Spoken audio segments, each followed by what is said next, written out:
Հարգելի փոխնախարար, ես կարծում եմ արժե մեր հանրության համար օրինակ շեշտել, որ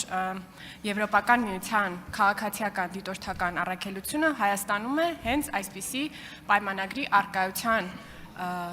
պատճառով, մասնավորապես Եվրոպական միության եւ Կանադայի միջև, որովհետև պարզ է Եվրոպական միության անդամ երկրները չունեն միմյանց միջև նման պայմանագրի անհրաժեշտություն, այսպիսի պայմանագրեր կնքվում են Եվրոպական միության եւ ոչ անդամ երկրների միջև, եւ կուզեի, որպեսզի մեր փորձի միջոցով հիշեցնենք այդ գործընթացը ինչպես է տեղի ունեցել, մասնավորապես այս պայմանագրի մեջ եւ Կանադայի հետ Եվրոպական միության պայմանագրի մեջ կա նաեւ ուժերի կարգավիճակի մասին համապատասխան համաձայնագիր կամ առաքելության կարգավիճակի մասին համապատասխան համաձայնագիր նշումը, որով եւ ուրեմն սահմանվում է այն երկրի պատրաստակամությունը ընդունելու առաքելություն, որտեղ որ ԵՄ անդամ երկրները եւ նման պայմանագիր ունեցող երկրները իրենց առաքելությունները ուղարկում են, գուցե մեր փորձի միջոցով նաեւ ներկայացրեք, թե ինչպես են գործում պայմանագրերը։ Շնորհակալ եմ։ Շնորհակալ եմ Տիկին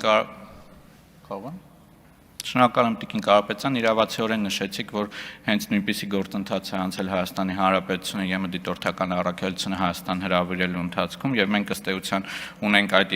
պայմանագրային բազան անհրաժեշտ թե ուժերի կարգավիճակի, թե առաքելության կարգավիճակի հետ կապված, որտեղ ֆիքսվում է, այսպես ասած, մանդատի շրջանակը, որի մասին նույնպես հանձնաժողովի նիստի ընթացքում քննարկումներ էին տեղի ունեցել, ինչպես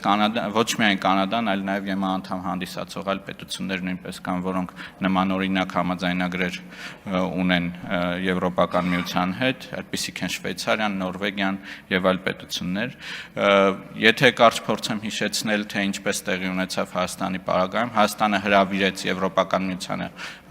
քաղաքացիական առաքելություն ուղարկել, որից հետո բանակցվեց մանդատը այս երկու կարգավորումների ուժերի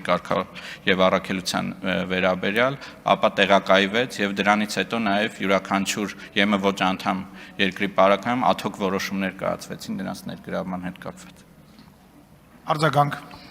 Շնորհակալ եմ եւ հետեւաբար նկատենք, որ Եվրոպական միությունը նմանատիպ պայմանագիր ունի ոչ միայն Կանադայի հետ, այլև շատ տասնյակից ավել նման պայմանագրեր ունի տարբեր երկրների հետ եւ այդ երկրները ունենալով նման պայմանագիր պարտավորություն չեն ունեցել միանալու Հայաստանում քաղաքացիական դիտորդական առաքելությանը եւ ձեր նշած